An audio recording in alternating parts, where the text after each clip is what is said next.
All right, let's get started. Hello and welcome to the 2020 Changemaker Series Showcase.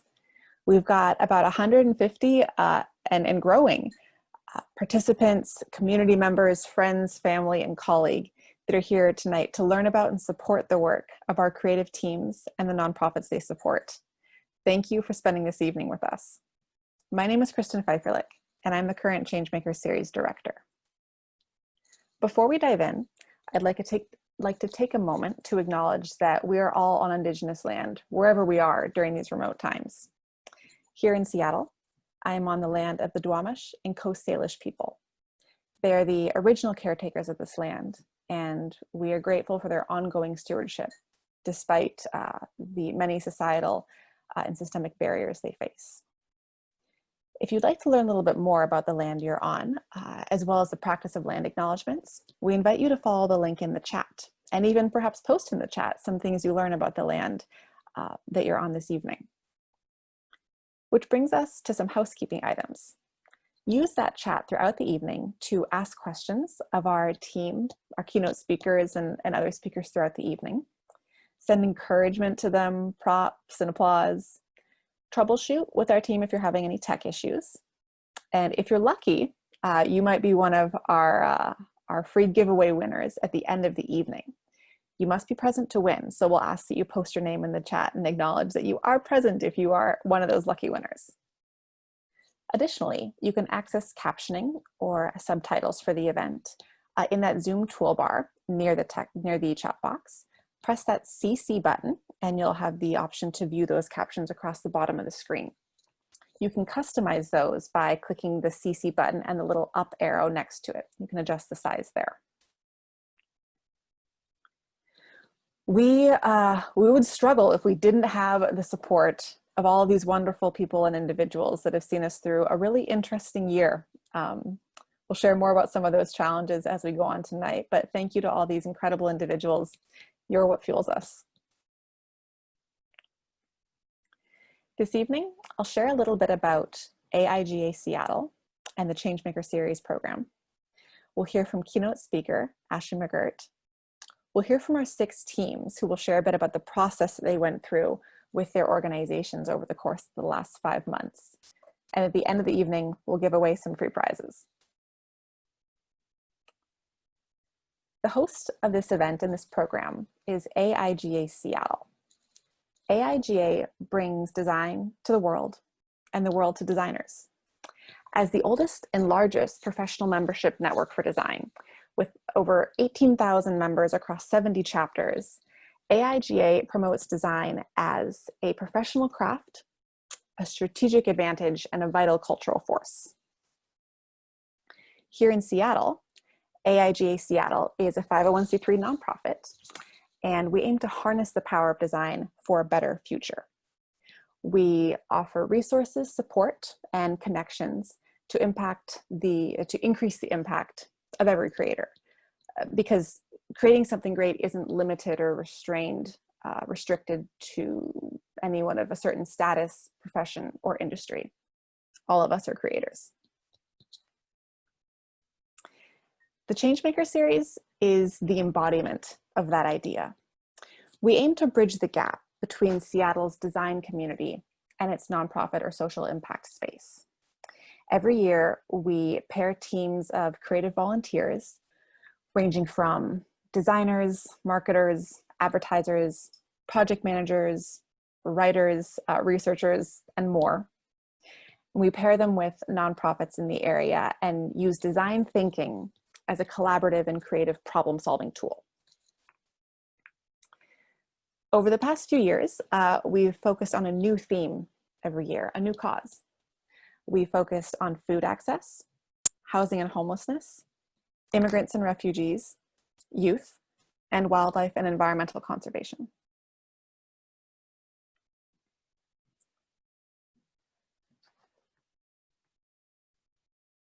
Over the last 6 years, we've had the privilege of working with over 250 volunteers that have served 36 organizations, donated many, many hours, and collectively, we estimate that all of this time and energy is worth about $1.15 million in pro bono design and creative services. That blows us away and makes us really proud to be a part of this community. Not only are our team members volunteering their time, but the folks that make this program run, that plan and execute trainings and events like these, they're also volunteers. So these are the faces of this year's committee members, who I am so privileged and honored to work with. Thank you to you all for all of your hard work. I'm now going to pass it off to Ann Vu, one of our committee members, who will share a bit more about the Changemaker series. Hi, I'm Ann. So what does this program actually look like in practice? We partner 6 teams of these creative professionals, like Kristen had already talked about, with 6 local nonprofits and guide them through a human-centered design boot camp and work over the summer. And I've been on the committee since the very first year of the Changemaker series. So I love what we've been able to do. And this is how it works every year. So at the end of the year, we identify the cause, which we announce at the beginning of that next year. We build excitement and actively recruit both nonprofits and creative professionals to apply to be a part of the program. We usually get around 200 applications from creative professionals who are interested in partnering with us. And we look at big and small nonprofit organizations, and ultimately we choose the ones that have the right amount of capacity and goals alignment with us, as well as, ability to do things and enact change. So we put these groups together into interdisciplinary teams. In May, we have a workshop weekend, which is sort of that human-centered design boot camp. And then teams are off to the races. It's like a summer-long hackathon where these project teams and these organizations go through the stages of building a team, building rapport, working independently, trying to solve big, meaty problems that these organizations have. And then we come back together for the showcase, which is where we're at tonight. But the question you might be asking if you're not familiar with us is, what the heck? I am a marketer, I am a product and a program manager. I am not a designer by trade. When we talk about human-centered design or design thinking, it's not just about making things look pretty or visual or graphic design. It's really a problem-solving framework. So in that vein, we are all designers, right? So if you indulge me, this is a little screenshot of the movie Apollo 13, but this was something that really happened. It's a real life case story, and it's an incredible case study in design thinking and team communication. So Tom Hanks in the film played Apollo 13 commander Jim Lovell, who was in space trying to reach the moon, and their capsule had a faulty CO2 filter. It's the whole Houston, we have a problem thing that happened. And Tom can't really do anything in his little spaceship, right? And so everyone in mission control in Houston takes whatever they can get that is from the spaceship. They rearrange things, they prototype, they brainstorm, they iterate, and through some hoses and cardboard boxes and plastic bags and tube socks, they're able to make a CO2 filter so these astronauts are able to, not drown in poison and CO2 in space. And I think if you're based in the West Coast, we have a lot of smoke, you can probably relate to that. But spoiler alert, they made it back safe. And this is kind of what human-centered design is all about. And in practical applications, here are just some examples. So there was founders of a design studio called Schwartz Powell developed something called Type 1 tools. And this is a line of intuitive educational materials with colorful graphics and simple information, because how do you discuss what food is okay and not okay for children with type 1 diabetes, right?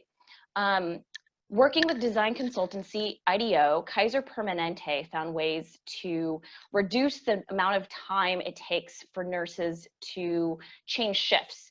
So it used to take 40 minutes and now it takes 12 minutes by going through this design thinking based exploration. And this was really led by nurses, hospital practitioners, the doctors themselves. This wasn't something that was top down, pushed down. They were able to solve problems using design thinking and iterating. And if you've ever gone to a hospital and you see a whiteboard with patient information in there, that's all from that project, right? And then we all know that access to clean water is a challenge, and millions, if not billions, of women and children walk miles and miles to carry clean water. So HIPAA Roller is a successful 25-year social enterprise that's changed lives by making clean water more accessible in a way that is sustainable and easy enough for these communities to use. And what the process looks like is it's about understanding the human and human-centered design, conducting research and understanding what are our audience or our users or people's challenges, right? What are their challenges, their pain points? What are their opportunities? What's going on in their lives? And then thinking critically and combining that research to this define phase, which is to observing and pinpointing what is that root cause of the challenge versus the symptom. And once a team figures out what that challenge is, ideating, which is a fancy word for brainstorming a lot of ideas from big or small, what's crazy to what's feasible, and then rapidly prototyping and testing to see if this works or not. And that's really the human-centered design process. However, it's nonlinear, and as all these teams will tell you about, sometimes you go down a path and you have to go back to the drawing board, right? You brainstorm and you start to iterate on an idea, find that it's not really feasible, or maybe you were addressing a symptom rather than the root cause of a problem. You have to conduct an extra amount of research, understand additional challenges before you move on. But the idea is that this is not just about an individual person or a process of telling somebody what to do. It's about understanding problems and challenges and working together to do things in a new and interesting way. And so it's the mindset like this that allows teams to find unique and effective solutions to these real problems that organizations might be facing, no matter what the situation is. And if you can take away one thing, it's that we want to address problems by focusing on the people that we're designing for. But it also means that we as the Changemaker series, we're also iterating and learning and testing and changing. I'm pretty sure everybody hates hearing that the whole world in this year is unprecedented, but it is. And when we were announcing the Changemaker series back in January, we had a different set of priorities in the world, right? We had wildfires, but they were in Australia. They burned 46 million acres in Australia. We were worried about the koalas, and there were other crises that were happening all around the world. And it wasn't till towards the end of January that the first reported case of the novel coronavirus was reported in Seattle, but this was barely on our radar at that point.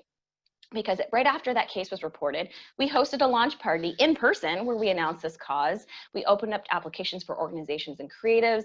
And then in February, in person, we hosted an in-person Q&A and panel event. At that point, the biggest news was that an outbreak of tornadoes was happening in Tennessee.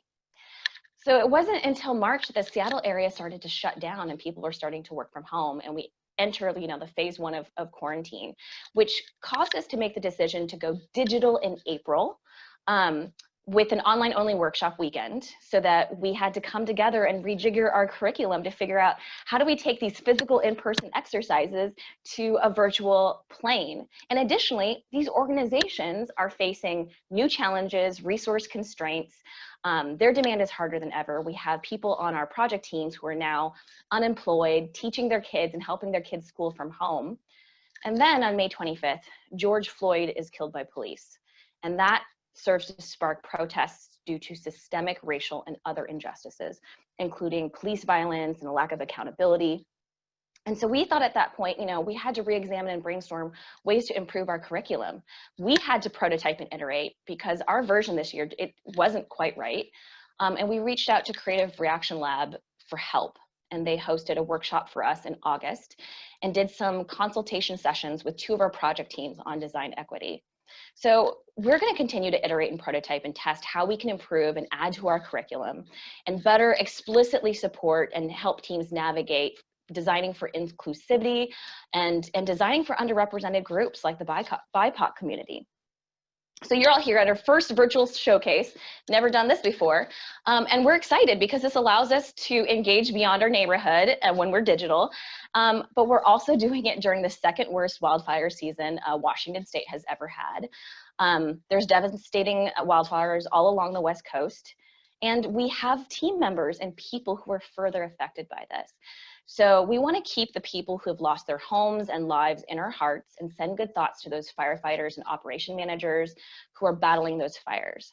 So we've had wildfires, COVID, race and social justice issues, unemployment, kids at home. And we want to acknowledge through our iteration and prototype and testing and what these teams have been going through. You know, it's a lot. And I want to give a shout out to the patience and grace it takes for all of us to continually evolve. With that, it's actually a good segue into announcing our cause. And so I'd like to introduce Stephanie, another amazing team member. And this is a cause that's very near and dear to her heart. Stephanie? Yes, thanks, Anne. So hopefully you guys have guessed from the invite. This year our cause was addressing challenges in mental health in our community. And like Anne was describing, we chose this cause back in January. It was really important back then. It's even more important now as we are in the situation we are that Anne described with, you know, COVID-19. So just some facts about mental health. 1 in 5 adults in the US experience mental illness. It's common. 1 in 3 lesbian, gay, or bisexual US adults experience mental illness. So the rates are higher for those populations, for BIPOC populations. So 37% of people incarcerated in the state and federal prison are diagnosed with a mental health condition. The, you know, prison system houses a lot of people who really do need a lot of mental health support and not to be in incarceration. And in a recent survey, 12% of adults in Washington state said not only that they could benefit from mental health treatment, but they also have poor mental health. So especially in Washington, there's a lot of people who really need support, who really need access to care, who really need, you know, services that will serve them personally and really help them live their best lives.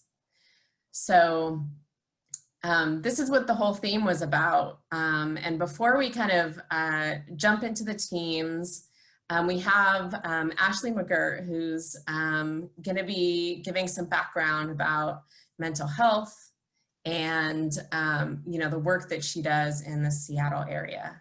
So Ashley McGirt is the founder and president of the Washington Therapy Fund Foundation. She's a psychotherapist, TEDx international speaker, and author who has been featured in Forbes, MSNBC, The Young Turks, Bravo, and more. Ashley has received a Master's of Social Work from the University of Washington. She also holds a Bachelor of Science and Psychology. Ashley currently works as a full-time hospice therapist and owns and operates her own private practice. In her practice, she focuses primarily on racial trauma, depression, and anxiety. And Ashley actively works towards destigmatizing mental illness and reducing high rates of recidivism in American prisons in an attempt to create a more socially just society for all. I'm so incredibly excited and thrilled, honored, all of that, to be your keynote this evening. This is such an incredibly important topic, as we all have mental health. And we just heard today that 1 in 5 of us experience mental illness. That was such a great introduction to who I am, but I do want to also acknowledge that I am the daughter of Stacy, who is the daughter of Dolores, who is the daughter of Marietta, who is the daughter of so many strong women who are the reason I am here before you today. And when I say strong, I don't mean they had impermeable strength, or that they didn't cry, or they weren't vulnerable, and that they didn't fall short or have bad days like the rest of us. They were strong because of all of those things. And in watching their strength and how they moved in this world, it has really redefined the way that I see strength. And when a woman is born, she is born carrying millions of eggs. So what that means is my grandmother carried me, and her mother carried her, and her eggs and the eggs that are within my body store the eggs of future children's children, so on and so forth. And as I think of this, and I think about how we are created and how we come into this world and the female body, it really makes me think about the phrase Kaserian Angara. This is a traditional greeting among the Maasai people. It's a tribe in Western Africa. And the Maasai tribe were great warriors. They held a lot of intellect and great value toward children. Their main values were peace, safety, protect the young, because the young essentially are the reason for being. And so I really want us to think about Kaserian and Gara as we move forward throughout this presentation. Because culturally, here in America, we tend to greet each other with, "Hi, how are you? Are you well? How are you doing?" Things of that nature, which are typically followed by blanket statements of, "I'm fine, I'm okay." Or when someone says anything other than "I'm fine" or "I'm okay," the person who asked the question tends to scream and squirm, feeling ill-prepared for such an honest, raw response. Or there's also the individuals who are really feeling anything but fine, and then they feel compelled to hold back because they don't want to actually let people know, "No, I'm not okay," or "I'm not fine." And especially now in the middle of a pandemic, it can feel weird and uncomfortable to even ask people, "How are you?" Because many of us are not doing well. And some of us are grappling with personal joys and the pain from outside world. But I will tell you, there is no prize for suffering. I don't think anyone has received a prize yet for suffering. And so I really want you to give yourself permission to be happy and to feel joy, and know that you don't have to light yourself on fire to make others feel warm. Nor just because the world is burning, it doesn't mean you have to burn with the world. So we can actually feel happiness and all of these things because you are allowed to laugh. You're allowed to feel joy. And just because Black bodies are being slain, we can still acknowledge that and hold anger toward that and be upset while also honoring the joy and the happiness that we feel in this day to day. I am extremely happy and grateful that we have musicians and comedians and artists who are putting out content during this time. They have brought me so much joy. So if you are having a good day, you can actually respond in truth. It is possible to have a good day while still being angry and upset with the current state of the world. It is what we do with that anger that matters most. You're going to actually hear from several nonprofit organizations today who were not happy with the current state of the world. They seen a need and filled it by supporting those who need it most. And many of them are considering our most vulnerable, the children, such as the amazing You Grow Girl, who is focused on our girls, to Perinatal Support Washington, who works with our children before they even enter this world. Kent Youth and Family Services, who has a special place in my heart as a Kent resident and homeowner. So as you hear from them, along with Ryther, the Somali Health Board, and the King County Sexual Assault Resource Center, I want you to think about the phrase Kaserian and Gara and the traditional Maasai people, the way that they greeted. Because when they greet each other, they go a lot deeper than, "Hey, how are you? Are you well?" They say Kaserian and Gara. And this greeting talks about peace and health and wealth. The translation literally breaks down to, "How are the children?" Usually the response among the tribe is, "All of the children are well," as it should be. You can also think of it as how you connect with your friends. Sometimes, you say, "Hey girl, how's it going?" This is the equivalent to that, but the response is always, always in the affirming conversation. So yeah, the cow died, but I'm gonna get another cow. Yeah, my daughter broke her arm, but she has another arm. So they're always looking at how they can affirm it. But oftentimes, because of our experience, it's, "Oh God, another thing has happened," because we have been re-traumatized. COVID, George Floyd protests, now the air quality, what is next? And what I love about the tribe is that even if they don't have children, they answer about the condition of the children, because the children are watching what we do. And when you look at the community and you look at how the children are, it will tell you the conditions of that community. So as we move forward, I want you to really look at how the children are doing in the community.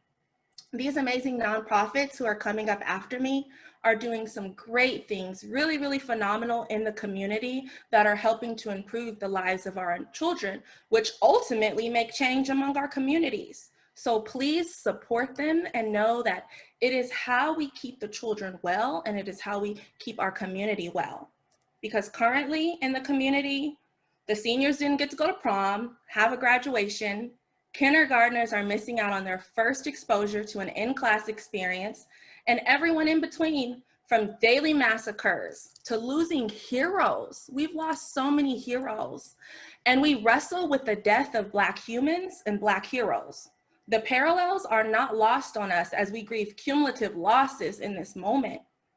So what do we tell the children when superheroes die? Because it feels unbearable, but the feeling is real. Even in death, we see ourselves in the great King T'Challa. It's been a long, long time for many of us. We've been battling collectively, but also personally. Just like Chadwick Boseman, the man who played King T'Challa. He had cancer and didn't let the world know, yet he continued to show up and make film after film after film. And many of us are doing that. We have hidden wounds while also showing up in our community, and for everyone else, with our battle beside us and our legacies before us. And when we mention fallen heroes, we have to also mention those who have been killed who look like many of us. When I think about George Floyd, I think about how he looks like my cousin. It actually took me a really, really long time to even read about Elijah McClain, because my own baby brother's name is Elijah. It's the name of a prophet, a miracle worker, a name I pray over daily. So I know this is taxing. I know firsthand the impact of racial trauma and the toll it's taking on our mental health. We have to talk about it. And as we talk about honoring mental health and becoming a change maker, we have to talk about these issues that are showing up in our communities among the most vulnerable, and how our children are seeing it, and how we're seeing it, and how we're responding to it.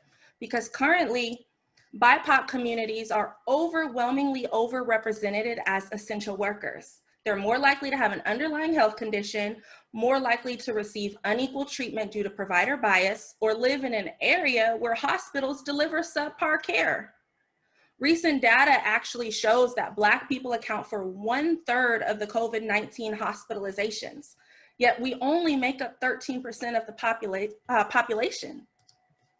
And according to the public health department locally, our Latinx communities are 4 times as likely to be impacted by COVID-19, and Black people are twice as likely.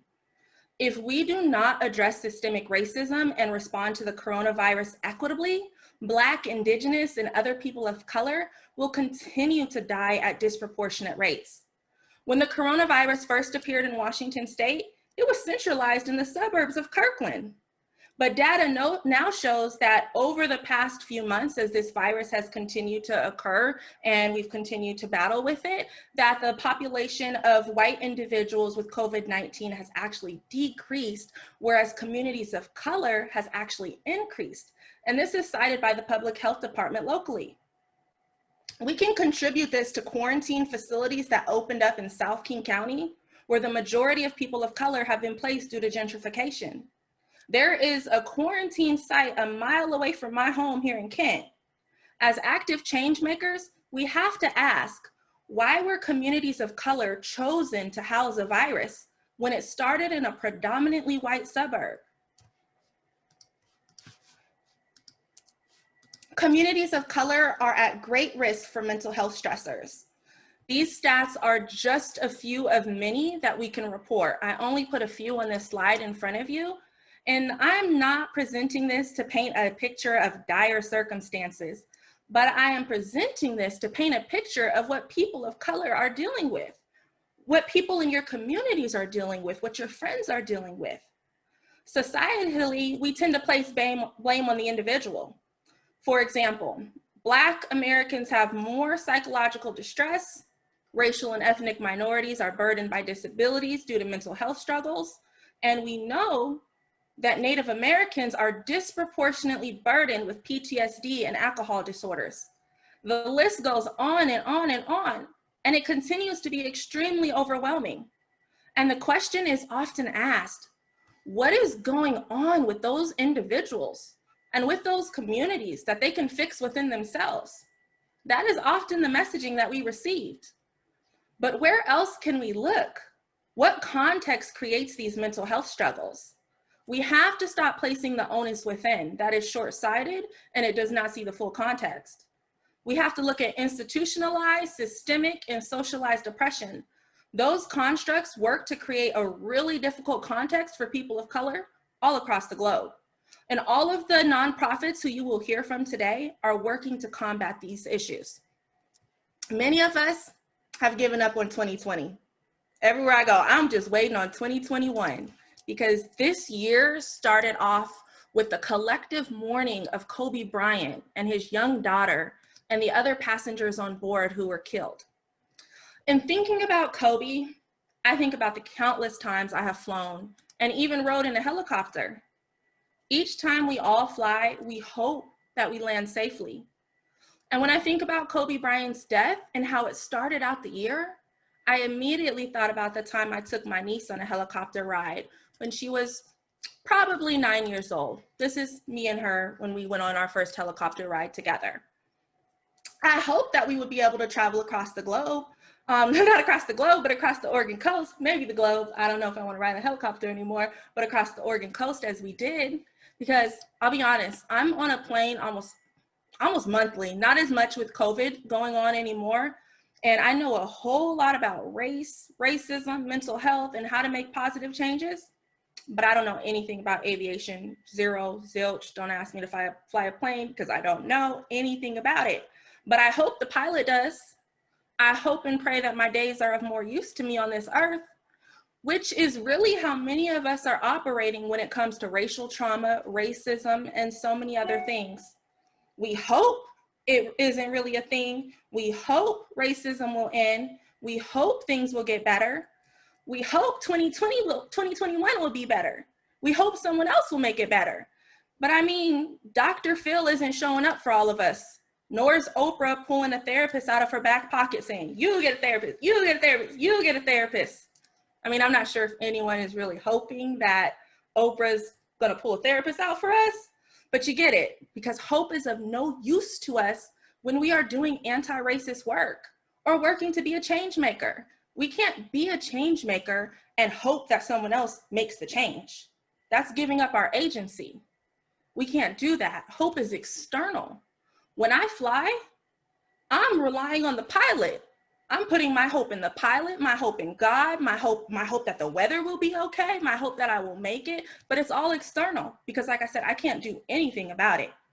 I don't know how to fly. It's not something that I'm skilled in. So I'm putting it all in outside sources. And if you only take away one thing from this, I want you to take away the fact that we need to replace hope with commitment. A commitment to be anti-racist, a commitment to put our mental health first, a commitment to show up each and every day and be a change maker. And if you have not been committed before or have fallen short, it's okay. You can make change today. Offer yourself reprise. Be gracious with yourself and to everyone else around you. We need to take the space that we need, seek rest, emotionally, mentally, spiritually, because I imagine many of us are living, holding our breaths, wondering what is coming next. It seems like grief has enveloped us and stolen our ability to exhale, even breathe. I know the environment has. Every time I walk outside, I literally choke. Like I'm staying inside. Talk about stay-at-home orders. I can't go outside right now in this condition. And if it's not the environment, I don't know if it will be the police officer taking my breath away, or COPD, chronic obstructive pulmonary disease, because people of color, Black people especially, are impacted by chronic stress-related illnesses at higher rates and more at risk of being exposed to poor quality air. But in spite of all of those things, remember your commitment and this invitation to engage in simple acts to make change and improve your mental health. throughout the rest of the week, the rest of the month, the rest of the year, even going into 2021, because we can't wait for 2021. We have today. Tomorrow's not promised, so we have today now to be committed and to be an active change maker. So here is a list of some things you all can do to improve your mental health. Take a screenshot of this, write it down. I'm a therapist, so I'm always going to advocate for therapy and the importance of our mental health. But we also have to recognize that there are healers in your own community. And it doesn't always have to be a therapist. There are things that aren't recognized in the therapy world, but they have been helping people heal since the beginning of time. Indigenous practices, acupuncture, cupping, Reiki, grounding practices. And we can't discuss therapy while actively being a change maker without acknowledging that the mental health system has been home to some pretty discriminatory and scary practices. This is why it has been so stigmatized in the Black community and other communities of color. One of the best things that I would encourage you to do right now, especially as an active change maker, is to reduce your mental load. I know. I'm telling you to be committed, be a change maker, do all of these things, and I'm also telling you to reduce your mental health. But you have to, because we need you here. We need people like you who are committed to showing up on a Wednesday evening to learn about mental health in these nonprofit organizations who are making change among our communities. So we need you here. We need you well rested. If you have this many things, bring it down to here. Matter of fact, bring it down to here. Get paper plates, eliminate doing dishes for some time, reduce your mental load, get your hair braided. My hair has been in braids most of this quarantine because the last thing I want to worry about is doing my hair for a Zoom meeting. I mean, you may want to shower and brush your teeth, but you can choose to focus on the things that really need to be done. And I would also encourage you to stop consuming information. We feel like we need to be in the know. We have to know everything that's going on. We have to know about what's happening with the protests, what's happening with the political scene, what's happening in our neighborhoods, what's happening in our community. And all of that impacts our mental health. It takes a huge toll on our psyche. And I promise you, you will get the information. You don't have to seek it out, and you don't have to constantly go to it, watch the news all the time, read every news article, read every video, because trust me, if the Amish community knows what's going on, you will find out. I don't know who sent a kite to the Amish, but I tell you, they've been at the George Floyd protest upset. They are not having it. So if the Amish community, who isn't even connected to technology, can find out about what's going on in this community, I promise you, you will find out. Also, walk, move. We need you active because we need you. You are the people in our community who are willing to show up, who are willing to support these active change makers, these nonprofits. You are a change maker. And right now, we need anti-racist acts. We need positive change. We need change makers. We need these organizations that you will hear from next.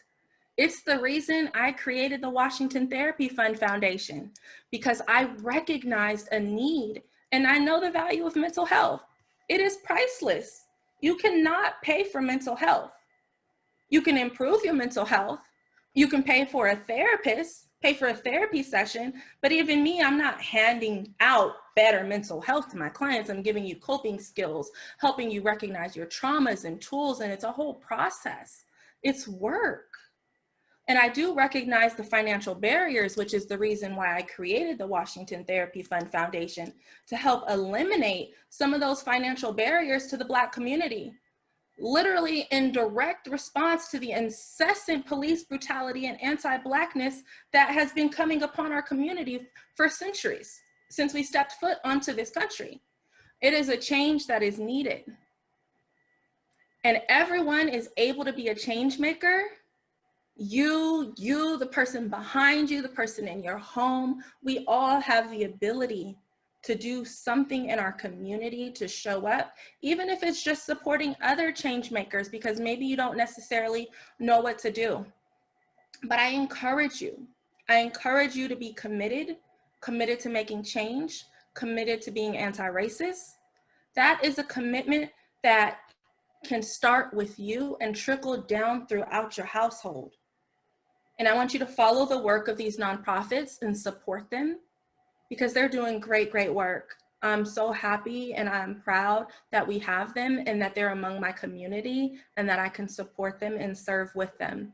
So again, I thank you. I thank you for inviting me to be a change maker and to be your keynote this evening, and for you showing up, because I know there's so many things you could be doing, having dinner with your families, resting, sleeping, I don't know, so many things. But I'm happy that you're here and I'm happy that you all had me. So thank you. Wow, Ashley, that was amazing. Thank you so much for your perspective, for, you know, giving us some tips around mental health and not being, you know, how to be okay and how to not be okay.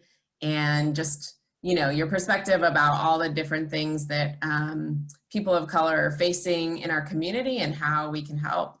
So you guys can also, if you are as inspired as I was with Ashley's talk and perspective, feel free to, you know, support her. You can donate, you can follow her on social media, and her links are in the chat as well. So thank you so much, Ashley. Thank you. Yes. So Ashley put out a great call to action and talked a lot about the organizations that were part of the Changemaker series. And so now we're going to get into it. We're going to learn more about these organizations and the teams that have been working with them on some amazing work. So to kick us off, let's turn our attention to South King County, to Kent and the city of Kent. So recently named the 10th most diverse city in America, Kent is also home to an organization that just celebrated its 50th anniversary. So that organization is Kent Youth and Family Services. So let's welcome Christopher Datsikas from Camp Polaris, the team that's been working hard to clarify the message of this much adored, multifaceted agency. Awesome. Well, welcome everyone. I'd like to start off with a question. And feel free to enter this in the chat. When you hear Kent Youth and Family Services, what do you think it is that they do? Is it early childhood education, homelessness prevention, mental health counseling? It's actually all of the above and more. If you find yourselves overwhelmed, or if it's hard to wrap your head around, you're not alone. When we began the Changemaker series with KYFS, we felt the same way, and we knew we had a lot to learn. My name is Chris, and together with 6 designers, forming Team Camp Polaris, we discovered that KYFS is about helping youth and families achieve their goals for a better future. Centered in one of the most diverse communities in the country, with 138 different languages being spoken in the Kent School District.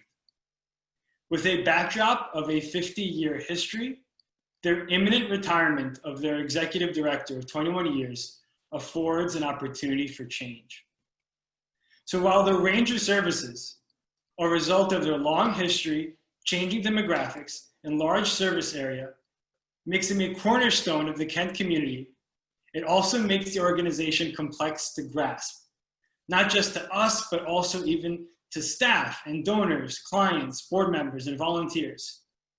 Therefore, our challenge was how might we promote a holistic understanding of KYFS so these stakeholders can fully navigate its services.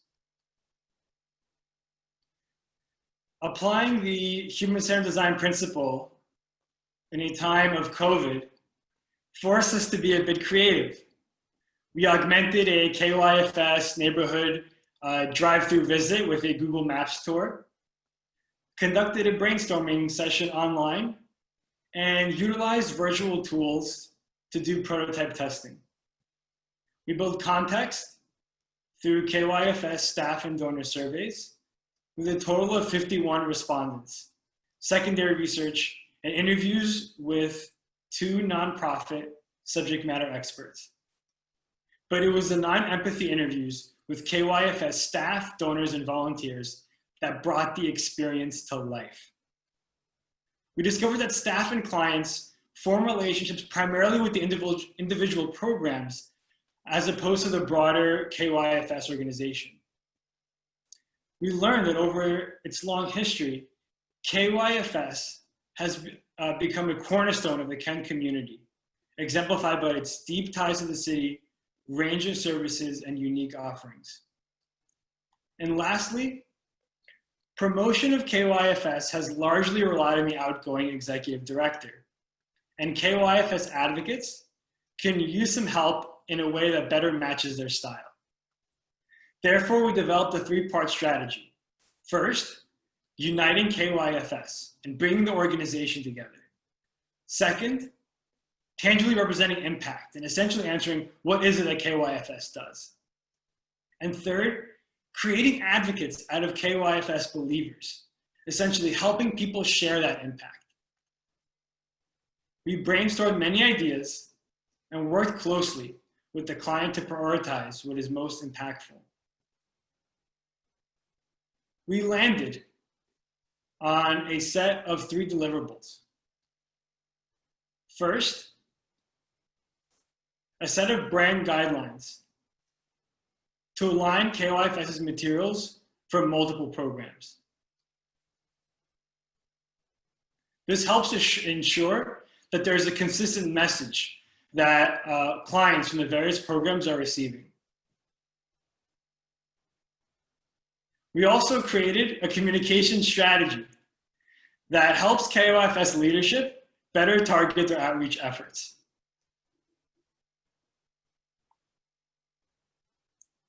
Next, we developed a webpage to illustrate ways the design guidelines can be achieved and to act as a hub of resources for KYFS advocates. The webpage celebrates KYFS's long history and connection to the KYFS community. We know that mental health topics can be challenging to communicate, so the webpage also provides tangible representations of KYFS's impact through stories that can be shared with others. The hub also contains an advocate toolkit, the third component of our set of deliverables.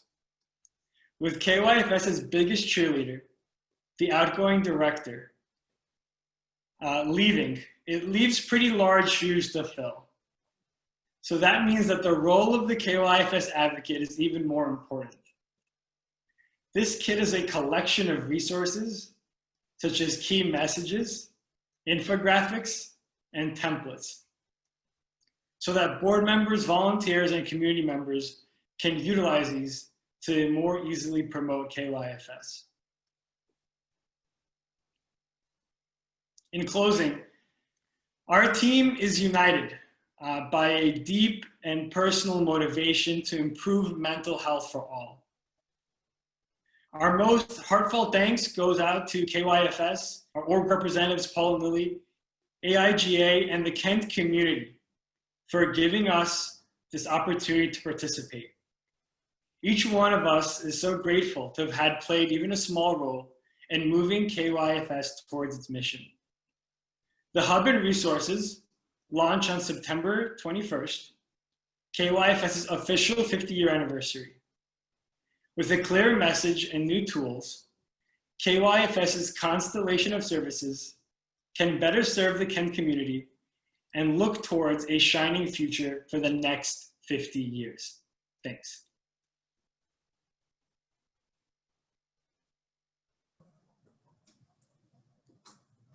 Thank you, Chris and Camp Polaris, for that great work. So the next team up is Team Rise. They have been working with You Grow Girl, a Seattle-based nonprofit that works to create a safe space for all female identifying youth of color to seek support and express themselves. Please welcome Team Rise as they share about the collaborative work that they've done with You Grow Girl to further uplift, empower, and serve our future leaders through design thinking. Since the plague spread across the country and all over the world, my mind has been forced to rekindle old thoughts and create new fiction ones. Being holed up in a messy, low-lit bedroom for 6 months really took a toll on my young adult life. I cannot wait for the day I walk across that stage at sunset and celebrate with my family at a little hole-in-the-wall restaurant I grew up enjoying. Just the other day, I put on my $200 dress, turned on LED lights, cranked up the early 2000s music, and imagined myself dancing on a rooftop at my senior prom. They always said, no dream is too big, yet in my case, it was. You could say being in quarantine really messed up the ending of my last year in high school, but it heavily affected my mental health. I can go on for hours thinking about all the bad things happening in this world because a silent house and a silent city only creates a screeching mind. Currently in Washington State, only 1 in 3 girls of color say they know people in their community who would support them. While barriers such as discrimination and punitive discipline policies added to the gender and racial trauma, safety in and out of school, and mental health and basic needs not being met keep 7 out of 10 girls of color, ages 9 through 17, from having a positive, safe, and healthy experience attending school in King County. As a survivor who has been harmed by systems, I know firsthand the trauma a young girl experiences, the emotions of feeling depressed, angry, neglected, and worthless, as well as the benefits of participating in both mental health services and culturally responsive youth leadership programming. When I created You Grow Girl in 2002, I did it because I wanted to inspire my sisters to tackle their fears and feel empowered to rewrite their narratives. Over 18 years later, and we are still doing the work to make sure these stats permanently fade away. Hi, I'm Paulina, Project Manager and Designer for Team Rise. Through the 2020 AIGA Changemaker Series, my team of strategists and designers were fortuitously brought together with You Grow Girl to seek a human-centered design solution at a pivotal time in history. We'd like to take this time to thank founder and executive director Jamila Coleman and You Grow Girl therapist Natalie Carlin for co-creating alongside us. And thank you for tuning in. Hi, I'm Brian, the strategist for Team Rise. We are so excited to have worked with You Grow Girl for the past few months to research, develop, and implement a brand strategy solution that engages key stakeholders, improves donor reach, and will ultimately increase the visibility of You Grow Girl.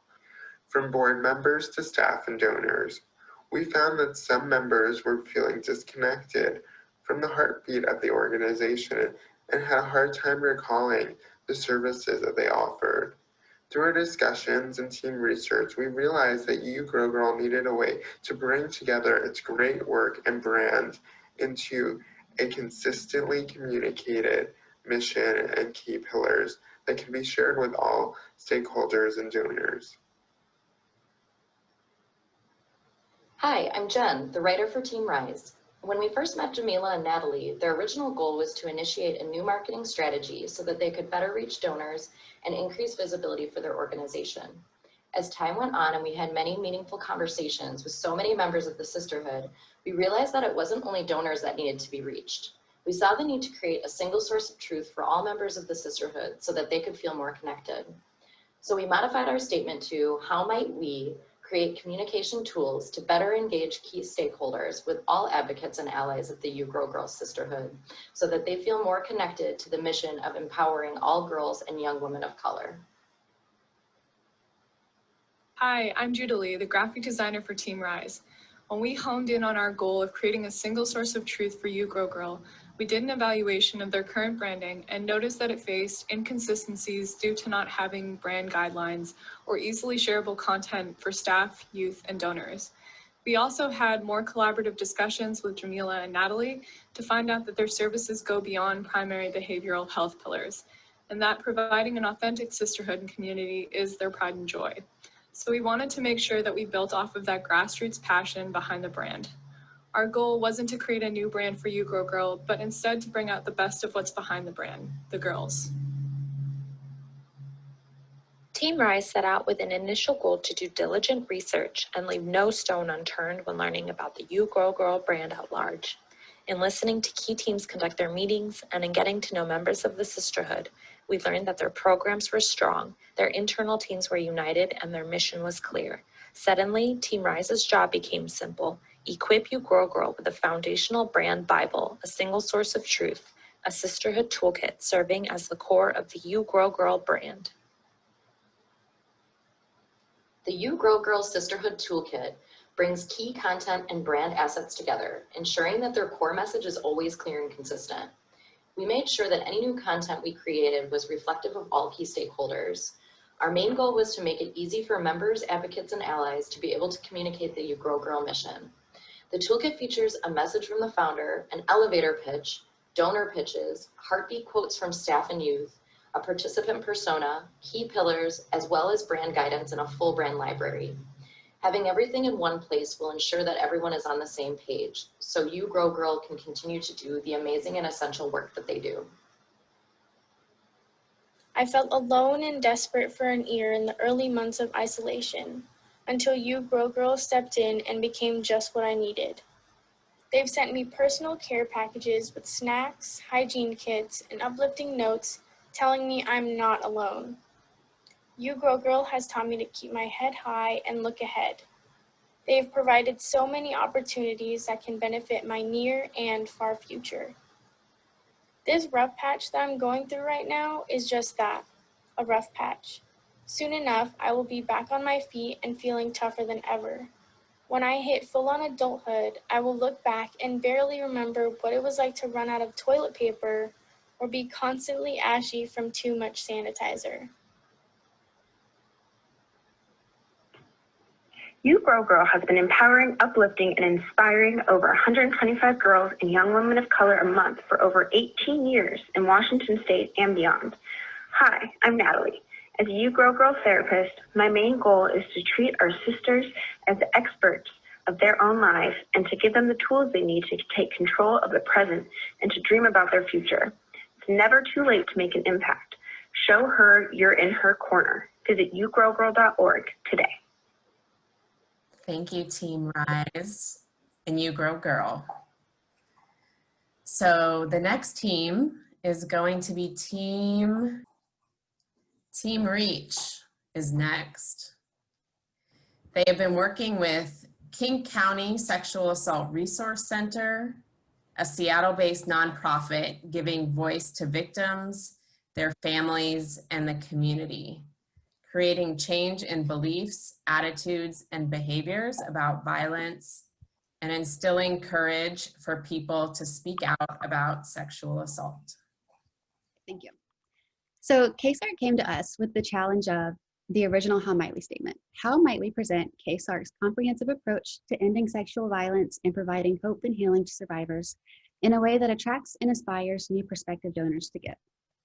After our research and time spent with KSARC, we have identified two separate opportunity areas that we could hone in on to help reach new prospective donors and appeal to them more effectively. The first approach would be through efficient messaging, in which we could earn the trust of prospective donors by helping tell KSARC's story in a more concise and engaging way through the use of their website and social media. The other approach would be through thoughtful strategy. Offer a way for donors to support KSARC by enabling and encouraging them to host virtual fundraising events. Today, KSARC is a successful organization with several notable achievements, including a strong legacy and reputation in King County, continuous service and caseload growth, as well as overcoming the challenges of how to adapt in today's circumstances. Though KSARC is a strong and growing organization, we identified a few specific opportunities that we could address to help them continue to grow and reach new donors. Learning how to tell KSARC's story more effectively, understanding donors and why they give, as well as identifying consistent fundraising initiatives that reach beyond their successful annual breakfast fundraiser. Our research approach, we facilitated a two-pronged approach through which our research to better understand KSARC's donors, the relationships they have with KSARC, as well as how KSARC positions its brand to the public. First, we conducted a round of interviews with 8 current KSARC donors in an effort to learn what motivates them to give to KSARC, what impacts their satisfaction with the decision, and also what opportunities there are for KSARC to expand their reach. The next round of research included a thorough brand audit in which we reviewed and analyzed KSARC's website, social media presence, and overall branding to learn how KSARC positions itself publicly. Through this phase, we described and highlighted strengths and also identified a few areas for opportunity. So leveraging what we had learned through this research, we began brainstorming around the challenges areas to identify potential solutions. One solution we came to was activating donors to spread awareness and build support. And the opportunity we identified there was making a plan for donors to be able to easily host virtual KSARC events to introduce new people to KSARC and also raise money. The other solution we arrived to was figuring out how to tell KSARC's story in a new, compelling way, with that opportunity being how to communicate KSARC's story in a visual and interactive way that can be shared beyond the website. So to pair with the opportunity of donor spreading awareness, we prototyped a toolkit for donors to host events so they can expand that awareness to potential members and other potential donors, diversify reach, broaden donor base, and deepen knowledge and build their connection with KSARC. So here's a timeline for the donor to start hosting their own events, starting at gathering info and goal setting, planning the event itself, along with the call to action to attendees and a post-event recap and follow-up engagements. And so we hope KSARC rolls with this and starts with pilot testing. So identifying passionate supporters who would be willing to host these events with the inaugural process, seek feedback from not only the donors, but also from the attendees to understand the overall impacting engagement, determine success criteria, so defining benchmarks and best practices for the hosts that help achieve this, set goals, develop standardized process, so creating a handbook, fact sheets, everything they need to give the information and plan outreach. So decide how to make supporters aware of the option to host these events. So the second half of our assets were in response to the brand audit of KSARC's website and social media. We believe that focusing in on their history and timeline would be quicker to inform potential donors, as storytelling was a grabbing theme through our donor interviews. Many of the pages were long paragraphs of plain text, so condensing that heavy text into visualizing everything made such succinct messaging, builds credibility with the pictures of their past work, and just creates a holistic picture, and in general makes it easier for the user to navigate. And so we also reimagined some of the other pages on the website, such as the Get Involved page, allowed visitors to more quickly grasp the various ways they can make a difference. And so the style we used was more simple, universal icons to quickly communicate these points, abridging the text, and visual borders to help the user digest all the information easily without getting too lost. Originally, there were 3 pages: Get Help, Get Involved, and Get Information. And they all sound the same, but they all had different purposes. So visually, we were just redefining each of them. And we made sure that these graphics were all translated on both social media and their website to make the content more versatile and get the most use out of it. So here's the Get Help page, more targeted towards victims and survivors because of it shows the array of services they provide. We consolidated and visualized their programs better versus, again, the plain text to help better define what to expect when coming to KSARC. Again, use the same style, but still different from the different pages just to define them between them. So all these designs are adaptable so they can be used in many different instances. In addition, these visuals can supplement or help build upon the KSARC website revamp they're having later this year. For example, the timeline can be animated or reconfigured into an interactive experience. So the action pages can be turned into social media posts, flyers, potential email campaigns as for the timeline. The dates can be pulled out for like anniversaries and just like more social media content and just call to actions for more pieces. So yeah, that's what we have. Thank you. It was a pleasure working with KSARC and AIGA, and we're super excited to see how KSARC takes our deliverables and runs with it. And to the next team is Team Ladnan Collective. They spent the last several months partnering with the Somali Health Board, a grassroots organization of Somali health professionals and volunteers working to eliminate health disparities of new immigrants and refugees within King County. Take it away. Hello, we're Ladnan Collective. We're working with the Somali Health Board. I'm Raphael. We want to tell you a story. It's one that will sound familiar because mental health is a human story. We all have brains and emotions and feelings, and most of us struggle with them. It's even a human story to ignore that struggle. But our experiences with mental health and mental health treatment are different. They're shaped by a shared history, trauma, and culture around health and healing in the communities we live in, and systems designed for some people and not others. That's the story we want to tell you today, a story that will sound familiar, but also specific. In 2012, the Somali Health Board saw an opportunity to make health systems work better for their community, to reduce health disparities, improve access, and enable the Somali community to thrive. So they got to work. We asked them to describe how they approach community engagement. Their deputy director, Mohammed Shidane, put it simply: every program we started was a continuation of what the community wanted. SHB finds out what people want and need, builds programs, and advocates for systems to serve them.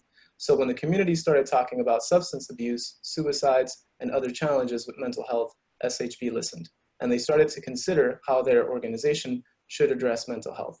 Our team, Ladnan Collective, was engaged during this process. Many Somalis come to the US as refugees. 3 decades of civil war and the experience of leaving home behind is a big part of this story. A community expert put it this way, quote, "When you hold all that trauma in, you don't want to speak about anything else. You don't talk about what's hurting you. You taught yourself that if something is bothering you, you just fit in, you lock it inside." This trauma shows up in elders who lived through the war and think they're fine, in adults who were too young to process it, and in kids who carry inherited trauma, often without knowing it. Added to this is the experience of being Muslim and Black in the US. Islamophobia, anti-Blackness, racism, the pandemic, unemployment, and fear, that's also the Somali health story. SHB and the community have been asking, where do we start? As it often does, this question led to more questions. Like, where do you start if you don't have the language to talk about it? Literally. SHB's deputy director, Mohammed, told us this quote: "The only word that we have for mental health within the community is crazy. Starting a conversation about mental health by using crazy is not a great way to kick things off. So, how do you begin?" That's a question that a lot of people were grappling with. Some practitioners told us that people come to them with symptoms: stomach pain, headaches, a kid that won't stop sleeping, but mental health is rarely considered as a root of these physical symptoms. One expert took this further. She explained that Somalis have 3 main ways to describe mental health: crazy, not crazy, fine or functioning, and soft crazy, still functioning, but on the way to crazy. How do you talk about mental health if doing so could get you labeled crazy? The Somali community doesn't have a shared language for mental health. Why? Because mental health isn't talked about. Over and over, we heard the word stigma. People don't want to talk about it. You fear you'll bring shame to your family, that no one will understand you, that you'll be labeled the crazy one forever. As one community member put it, families don't want to be, quote, exposed with these kinds of problems. Another thing that contributes to the stigma is how it shows up within families and across generations. An expert told us that kids struggle to talk to their parents about mental health. Parents will say things like, "We've seen people's heads cut off. What are you complaining about? School's hard, get over it." So if you can't talk to your parents and friends, where do you go? King County has the 3rd largest Somali population in the US, but it's rare to find services in Somali. Doctors don't understand or consider their culture. It's even rare for Somalis to have providers who look like them or who come from their community. Western healthcare also falls short with faith. A lot of Somalis are practicing Muslims. People turn to religious leaders for care. They use prayer or other traditional practices. Somalis we spoke with want treatment to incorporate religion and tradition, but Western healthcare is quick to dismiss this. We asked faith leaders which services he recommends. When people come to him for help, he told us, quote, "We have none, really, we have none." The Somali mosques are strong centers for the community. The Somali community in general is strong. That's something we heard from a lot of people. Somalis know each other. People check in on each other. Word travels fast, and so do good stories. Family is at the core of everything, and Somalis are resilient. One community member describes, quote, "Want to do something? They'll do it. If parents are empowered, they'll do whatever they can to help their loved ones." Another community member called it survival instinct. No matter what, they said, Somalis will figure it out. Somalis will survive. So how do we engage in mental health in a way that celebrates stories, builds on sharing, oral culture, faith, family, and resiliency? With the Somali Health Board and a community member, we sat with these questions. We looked at what we heard from community experts, what we saw in desk research, and we came up with a set of experienced principles to guide us forward. 1, provide a safe space to land. Mental health conversations need loving spaces. Take time to create ones that see, love, and recognize everyone. 2, sharing shows strength. Vulnerability builds resilience. 3, bridge the two systems. How can we draw tools from religion and Western medicine? And 4, center Somali stories to create a shared language around mental health. These principles led us to an idea. What if simply having a conversation about mental health creates positive change? And what would ignite those conversations? I'm looking for a way to talk to my friend who seems down. I see this post on Facebook. It's a card game that you play with yourself or others, with questions to start conversations, strategies for mental health experts, quotes from the Quran, and more. So I asked my friend, what does it feel like when life is in balance? Sometimes there's too much on my mind. When life is in balance, thoughts aren't racing. I feel like I can handle everything on my plate. So I think that's what it feels like for me. What about you? It can mean many things. Yeah, thank you for sharing. These cards are just the start. They're meant to ignite conversations, get people thinking about mental health, create a shared vocabulary, and connect folks to resources. SHB and the Somali community have a lot of ideas about where to go. They want to see mental health practitioners that look like the Somali community, a mental health system that acknowledges and draws from Islam's strengths, a holistic service in Somali that can meet people where they are at any time, and so much more. In all of these visions, SHB sees a community, a parent and child, or a group of friends talking about mental health, making it easier, normal, or in other words, human. Thank you so much for listening. Please visit Somali Health Board's website or Facebook page to learn more about their work.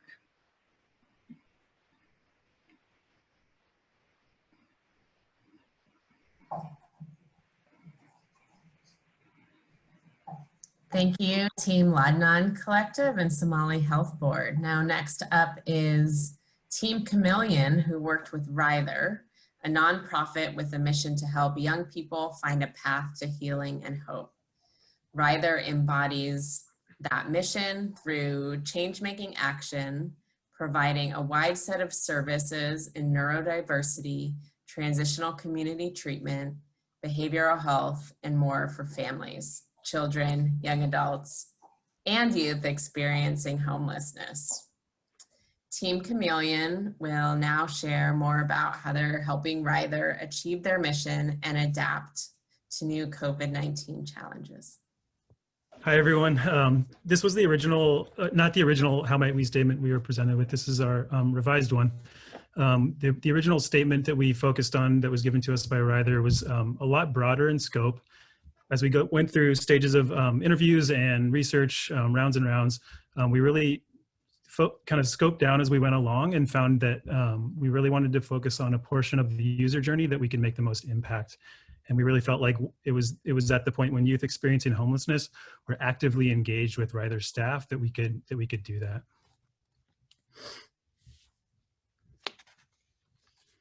We'd like you to meet Emma. Emma is a youth experiencing homelessness. She is 18 years old. She has experienced extreme trauma in her life. She's dealt with home domestic violence. She's been kicked out of family and friends' homes.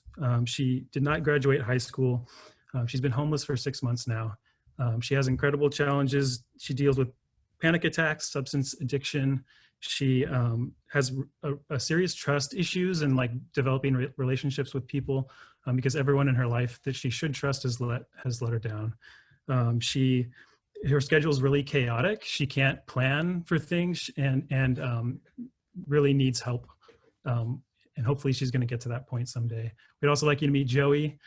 He's a Ryther counselor who is out in the community on his bike, making relationships with youth. He has experienced many of the issues that his clients face.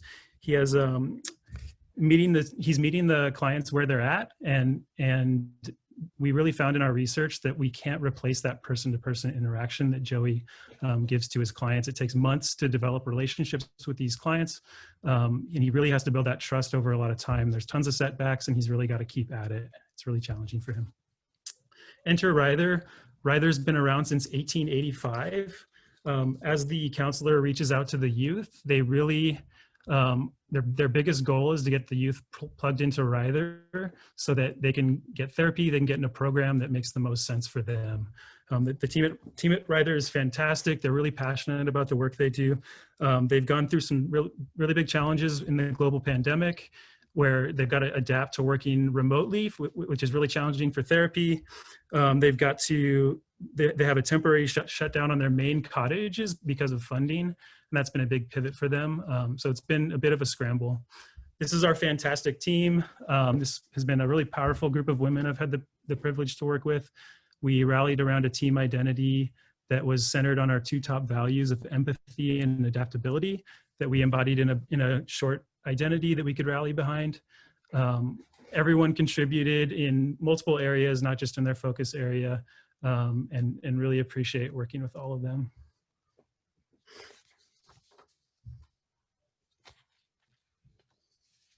We also got to deal with a lot of the issues our clients are facing around telehealth, challenges of meetings and pet interruptions and all the fun stuff that goes with that.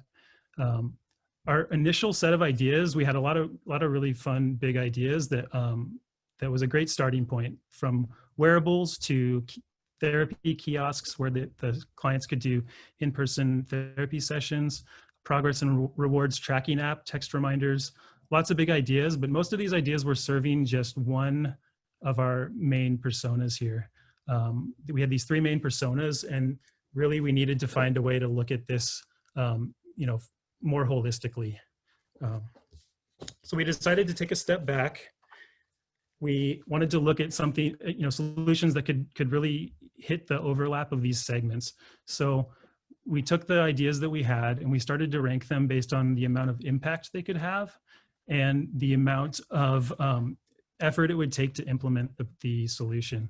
And we started kind of, ranking those in ways that would make sense and make the most impact across all of these users. And that led us to our big aha moment that, this organization is struggling with technology. They introducing more technology into the mix wasn't the answer. A lot of our solutions were just too high tech, too expensive to implement. We really needed something that was low tech and that all centered around the idea of communication. All of these groups were struggling to communicate with each other. The youths experiencing homelessness, lose their phones. They can't charge their phones without regular access to electricity. The therapists are struggling to schedule remote therapy sessions, and it all centered around the idea of communication, working remotely, and a lot of learnings that needed to happen there. So that led us to a set of deliverables that was a lot lower tech. It was basically at a top level, a Ryther playbook, and it allowed us to take each user segment and deliver something for them that revolved around communication. So for youth outreach, we're looking at a set of deliverables where they can learn how to use telehealth better in an easy to use format. We're looking at therapists, how they can screen share to do intake forms. We're going to have a telehealth how-to guide that's easy to use. give the Ryther organization internal communications tools where they can really have research findings that will help them see all the work we put into it and what those outputs mean. And we'd really encourage you to visit ryther.org. The organization is doing amazing work. We'd like to thank Karen and Emily and the entire team there that we interviewed. I'd like to thank AIGA for putting the program on. It's been a great experience for everyone. And yeah, thank you.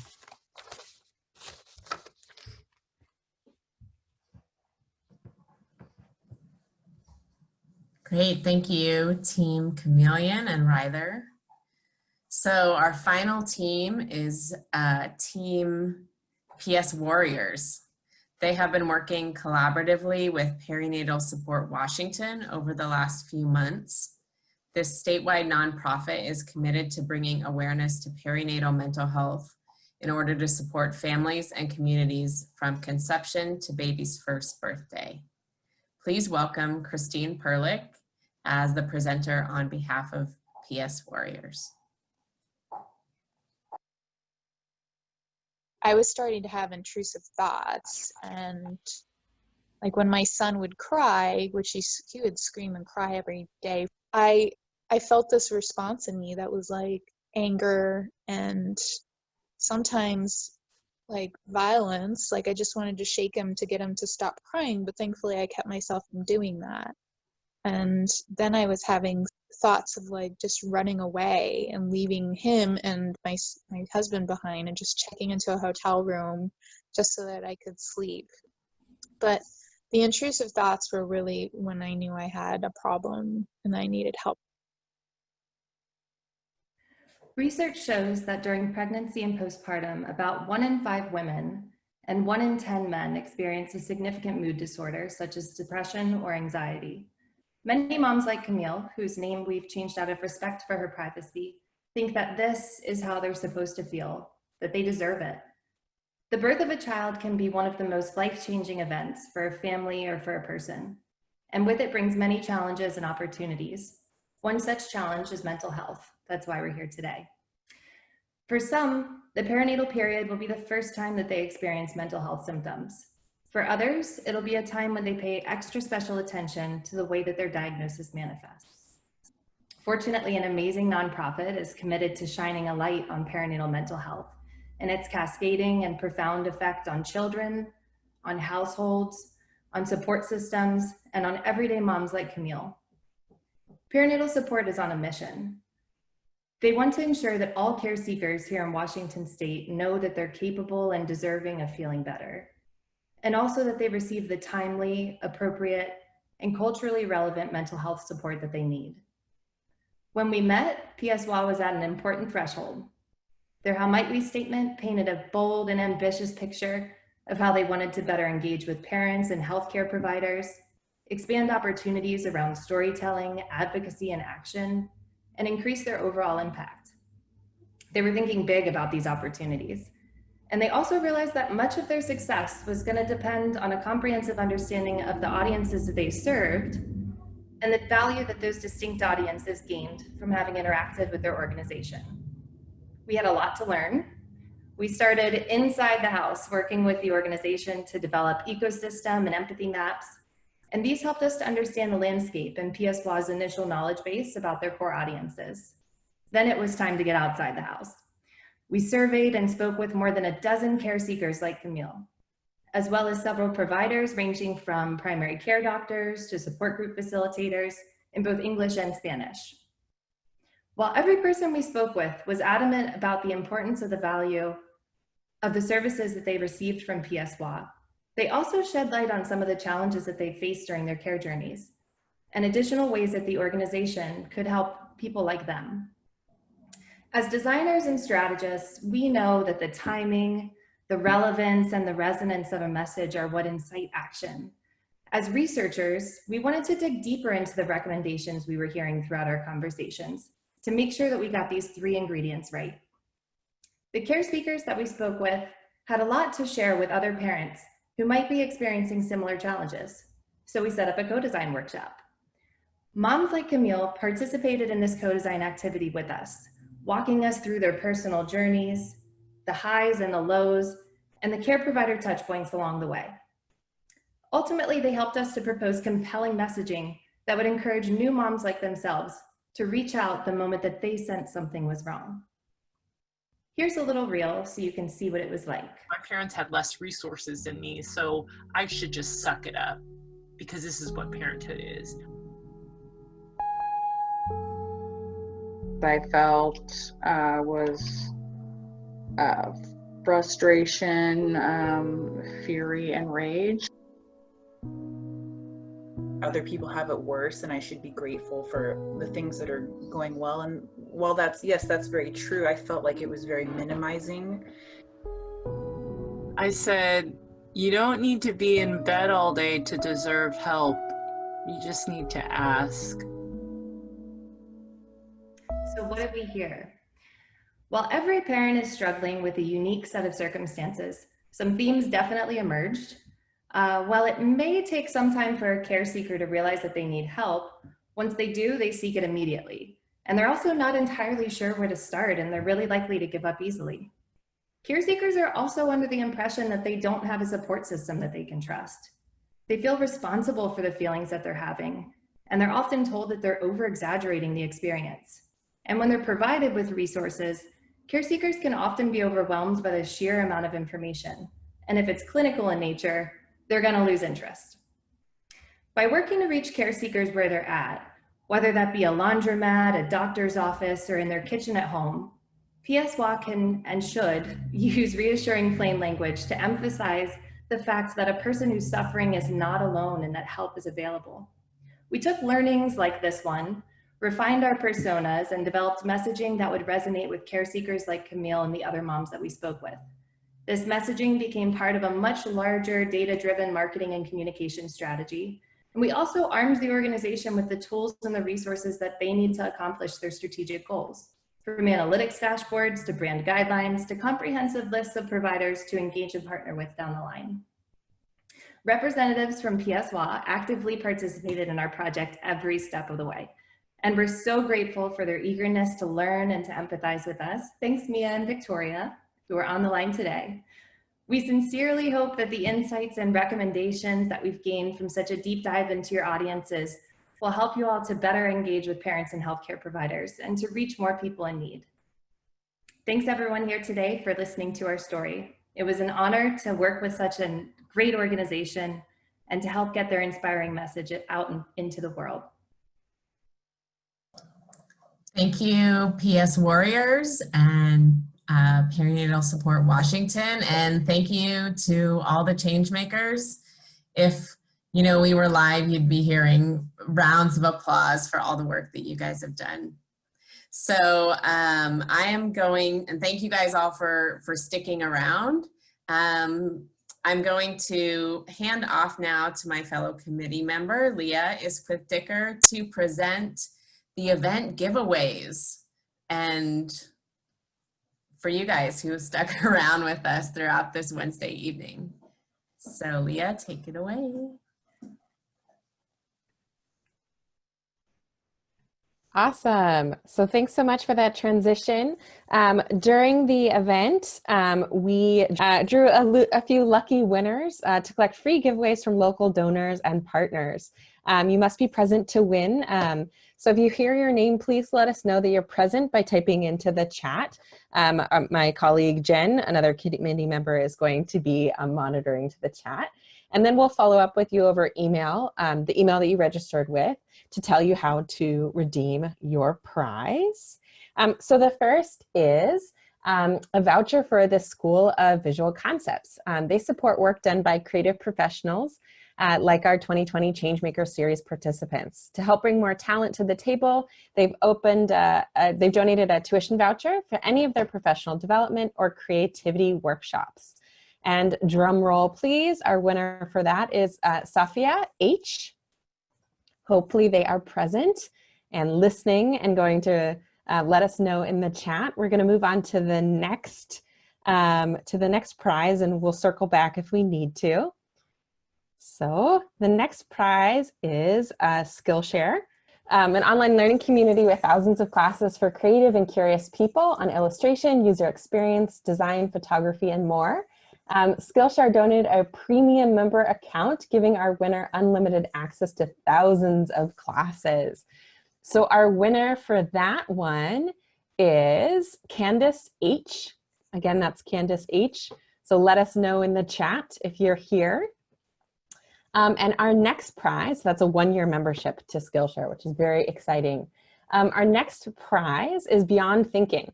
Beyond Thinking is an energetic and empowering coaching practice dedicated to supporting you in meeting your goals. In this 1-hour private public speaking coaching session, Casey will help you communicate the power of your ideas and vision. So our winner for that prize is Chris O. Again, that's Chris O. Let us know that you are here in the chat. Awesome.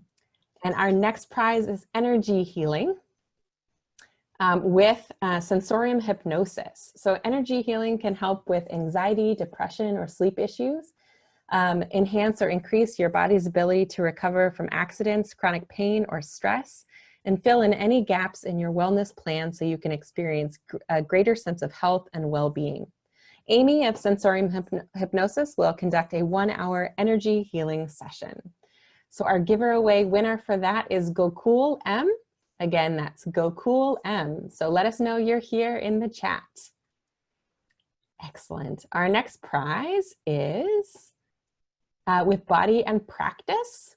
So Rolfing Structural Integration is a hands-on manual therapy designed to support your mental health by reinforcing your mind-body connection, relieving pain, and helping you pursue the activities that you love.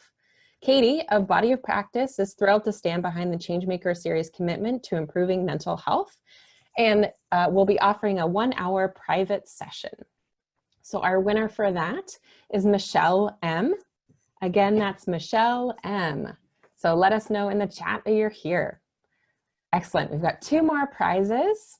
So our next prize is a session with Jasmine of Soulful Flow Yoga. Soulful Flow Yoga merges mindfulness, movement, and soulful music in an uplifting yoga class to deepen a student's connection to their mind, body, and soul. So she's offered a 1-hour private session or a group event for up to 10 people. And our winner for the Soulful Flow Yoga is Jill H. Hooray! Hopefully, Jill H., you are here and you let us know in the chat. Okay, our very last prize is with a session with the funny yogi, Jessica.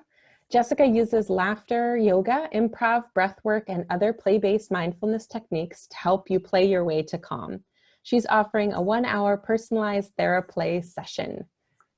So our winner for that giveaway is Florina D. Again, that's Florina D. Awesome. So in addition to these awesome prizes, all winners are also going to receive a copy of Creative Reaction Lab's Field Guide to Equity-Centered Community Design. You're a designer, whether you've studied within a design field or not. As a teacher, nurse, politician, graphic designer, and more, your designs, also known as plans or decisions, impact others. So use Creative Reaction Lab's Field Guide to Equity-Centered Community Design to guide you in designing inclusive and equitable outcomes for all, no matter how big or small the decision. So, did we get responses to all of the prizes? Hopefully we did. Congrats, prize winners. We're going to follow up with you all via email. And we're going to wrap the program, I think, unless we are going to do a little bit of a Q&A session. I haven't checked back in with the committee members about that, so maybe somebody jump in there. But I am going to wrap by thanking you, actually, for so much learning and celebrating with us tonight. Through your donations that you made when you registered, we raised over $1,700 for our partner nonprofits. And if you'd like to donate more after hearing about their missions, please check out our website. We have direct links to all of these organizations' donation pages. And I actually think that we are going to maybe drop our website into the chat.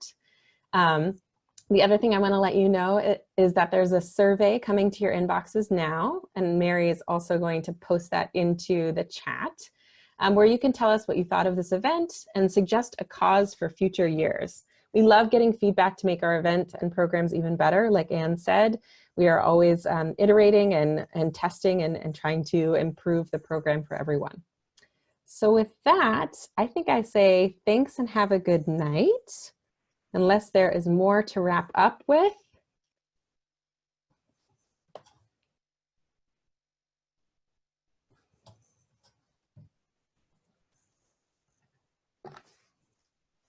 That's excellent. Thank you, Leah.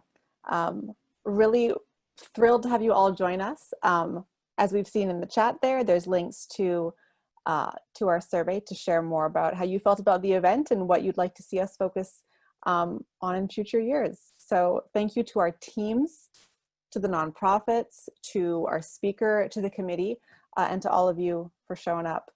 Thank you and have a wonderful night.